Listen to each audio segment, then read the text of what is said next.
Bonjour les amis, nouvelle vidéo aujourd'hui pour parler d'Olive Olive qui a pris la parole par rapport au mouvement des agriculteurs et au fameux siège de Paris-Lucie. C'est un coup de gueule qui passe envers ceux justement qui critiquent envers ceux qui sont dans leur bureau. C'est mon cas qui critique. J'espère que cette vidéo-là ne m'était pas spécialement dédiée parce que c'est vrai que sur YouTube, j'ai pas vu beaucoup de gens ne pas forcément être d'accord avec l'organisation et les actions de ce mouvement. Donc j'espère que j'étais pas celui concerné par cette vidéo. D'ailleurs, quelques minutes après, Pierre-Guillaume Mercadal a lui-même sorti une vidéo pour attaquer ceux qui n'étaient pas d'accord avec leur mouvement.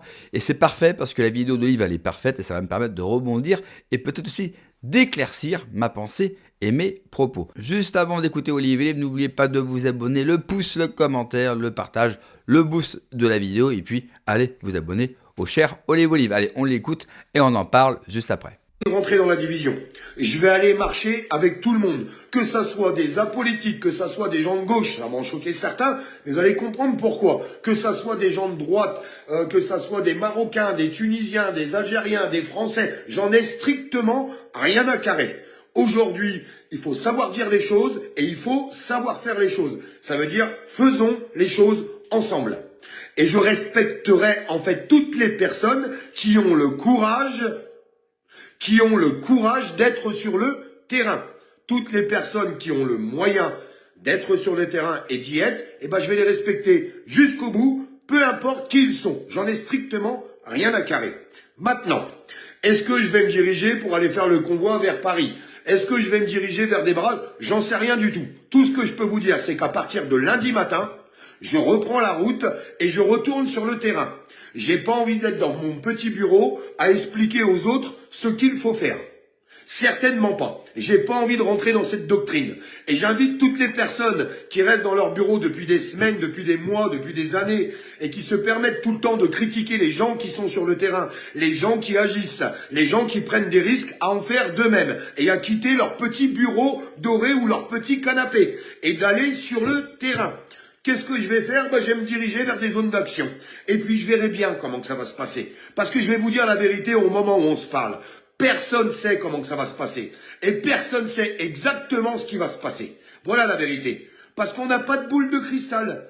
Je vais rejoindre des points de convergence, des points de blocage. En 2 secondes, vous allez sur Internet vous en trouver. Les personnes qui veulent vraiment se bouger, qui veulent vraiment se mobiliser et qui ont le pouvoir de le faire, je le répète, il y a des mamans au foyer qui ont 2 enfants, ils ne peuvent pas. Il y a des personnes qui ont un handicap, ils ne peuvent pas. Il y a des personnes, ils sont trop âgés, ils ne peuvent pas. On compte sur vous pour relayer, pour faire voir qu'il se passe quelque chose. Parce que moi, tout ce que je souhaite, c'est qu'il se passe quelque chose.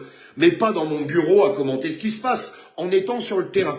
Et je vais retourner sur le terrain à partir de lundi et je vais rejoindre des zones de blocage parce qu'il y a plein de choses qui sont en train de se mettre en place. Maintenant, pour répondre aux questions de tout le monde. Premièrement, j'ai vu un commentaire qui est revenu 12 500 fois. Ah, mais je comprends pas pourquoi les agriculteurs, ils ont annoncé qu'ils allaient partir vers Paris.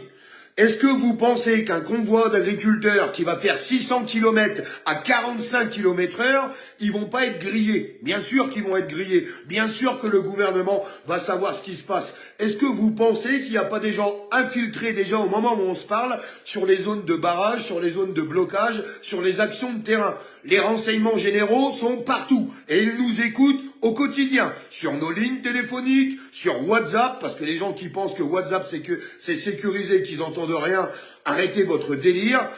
Tout est grillé d'avance.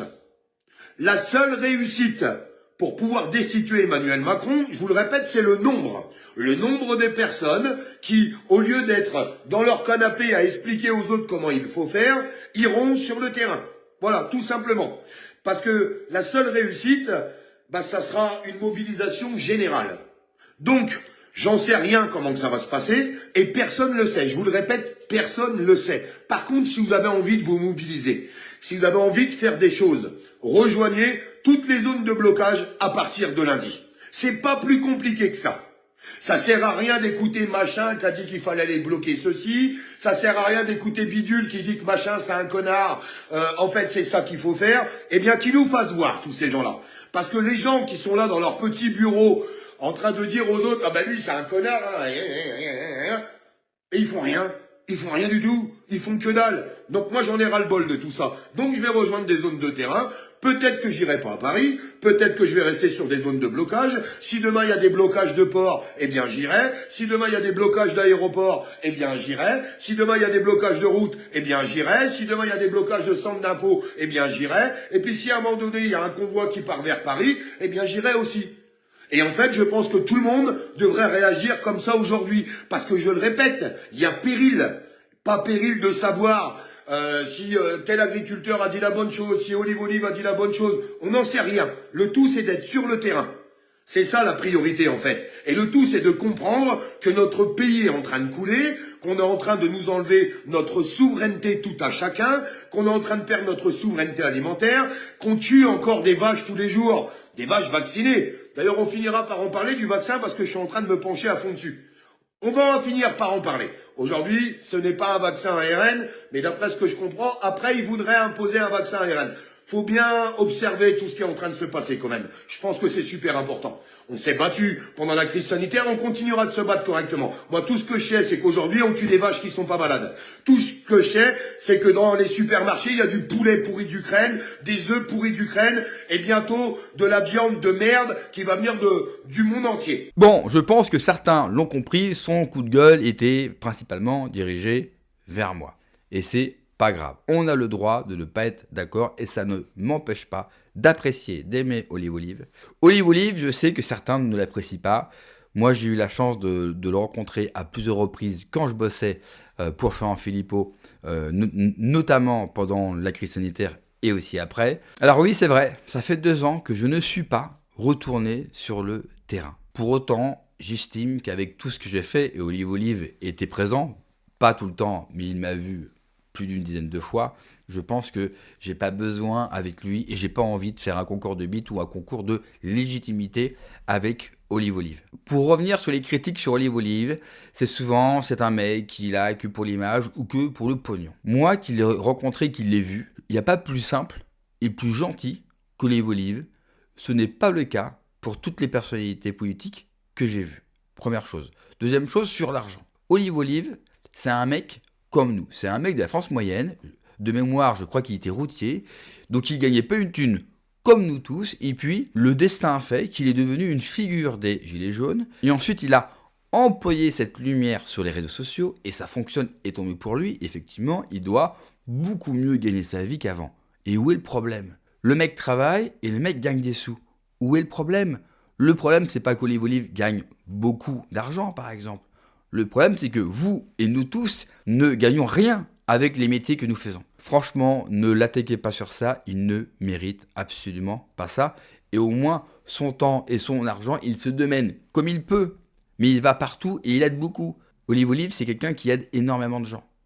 Et c'est pas le cas de tout le monde. Mais lui, au moins, essaye des choses. Même si vous l'avez compris, je trouve que les actions menées, pas forcément par Olive Olive, mais par d'autres, n'ont pas de chance d'aboutir et n'ont aucun effet. Pour revenir sur cette révolte des agriculteurs, il y a 2 choses que beaucoup ont oubliées. C'est d'un côté la détresse des paysans et le mode opératoire, les modes opératoires utilisés pendant cette révolte. Moi, ma critique, elle est envers les modes opératoires et les actions menées pendant cette révolte. Pas contre la révolte ou la détresse des paysans. Détresse que beaucoup de Français partagent. Nous sommes tous dans une détresse. Moi, mes critiques étaient envers le fait que de bloquer un périphérique, de prendre un rond-point, de bloquer une autoroute, cela ne sert à rien. On répète ça depuis 15 ans, nous n'avons rien obtenu à part se faire gazer et repartir une main devant, une main derrière. Mes critiques, elles vont seulement là. Je tiens aussi à faire mea culpa sur Sébastien Béraud. Je n'ai fait une vidéo. Depuis, Sébastien Béraud, l'agriculteur, a fait une vidéo odieuse où il s'en prend intimement et personnellement à Olive Olive, à sa femme, à ses enfants, à sa vie. Chose que je ne peux absolument pas cautionner. Depuis, la vidéo a tout simplement été supprimée de ma chaîne et je ne parlerai plus de Sébastien Béraud. C'est inadmissible et c'est odieux. Qu'on ne soit pas d'accord, c'est pas grave, on en discute. Et moi, j'espère que j'aurai le plaisir réel, non seulement de recevoir Olive Olive, et même de discuter avec lui en privé avec grand plaisir. Par contre, je remarque une chose, Dans le coup de gueule d'Olive Olive et de Pierre-Guillaume Mercadal quelques minutes après, il manque une chose, des arguments. Moi, par exemple, j'ai critiqué les actions menées, mais j'ai argumenté. Eux, c'est « et vous, qu'est-ce que vous faites ?» Ça, ce n'est pas un argument. Moi, ce que je voudrais, c'est qu'on me démontre que bloquer une portion d'autoroute soit un véritable rapport de force qui nous permettrait d'obtenir quelque chose. Si oui, mea culpa. Si le 6, ils arrivent à prendre Paris, ou si dans les semaines qui arrivent, cette révolte prend une ampleur conséquente et ils arrivent à faire tomber le gouvernement, mea culpa. Je n'y crois pas et je pense que c'est mon droit. Nous, on est Internet. Nous, on doit s'interroger, être capable de prendre de la hauteur. Aujourd'hui, Internet s'est transformé comme dans les médias mainstream. On doit tous suivre la même doxa. Donc si tout le monde dit que la révolte est géniale, que toutes leurs actions sont top et qu'il faut suivre, alors personne n'a le droit de dire « moi, je ne suis pas forcément d'accord avec ». C'est comme incroyable. Les mêmes qui vont critiquer les Français, les moutons qui suivent BFM, sont les mêmes moutons qui suivent tout ce qu'on leur dit sur Internet. S'il vous plaît, nous, sur Internet, on doit essayer d'être meilleurs. Ce qui ne veut pas dire être d'accord. On n'est pas tous d'accord, c'est pas grave. Et c'est même très très bien parce que ça crée le débat. Moi, j'aurais aimé et j'aurais préféré même que Olive Olive m'appelle, m'écrive, et on discute. Mais avec grand plaisir. Avec grand plaisir. Et je pense qu'Olive Olive aurait complètement compris mon point de vue, comme moi, je comprends son point de vue. C'est un mec qui a commencé la lutte depuis les Gilets jaunes. Et qui voit la détresse s'empirer, qui voit son pays s'effondrer et qui n'en a marre et qui cherche toutes les actions possibles à faire. On ne peut pas lui jeter la pierre. Je le comprends totalement. Dernière chose sur la colère. Imaginons qu'ils y arrivent. Très bien. Pour quel projet politique ?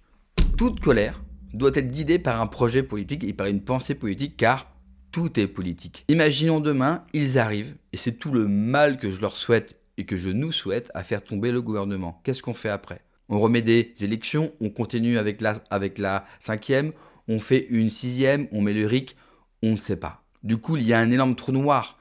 Et ça, c'est aussi inquiétant pour une partie de la population. Il faut qu'on soit capable, à mon sens, d'avoir une vraie pensée stratégique. Vous savez, c'est comme l'histoire du jeune garçon qui crie « au loup ». Au loup, au loup, au loup, jusqu'au jour où il y a vraiment un loup et tout le monde se fait manger. Le problème avec toutes nos actions répétées, depuis des années, c'est qu'à chaque fois on crée un faux espoir, donc on bouffe de l'énergie dans nos rangs pour aucun résultat. Et ça, c'est terrible. Les gens sont fatigués et on n'a pas beaucoup d'énergie. Il faut l'économiser, il faut qu'on ait une vraie pensée stratégique. Là où je suis d'accord avec Olive Olive, il faut que les personnes de bonne volonté, mais moi, ça c'est mon discours et moi je serai totalement prêt à suivre Olive Olive sur ses blocages et sur ses déplacements. Il n'y a pas de souci. S'il m'appelle, je viendrai. Avec grand plaisir. Je viendrai et je lui montrerai. Et en plus, il le sait que je suis un homme avant tout de terrain. Le problème, c'est que terrain, ça ne veut pas dire faire n'importe quoi.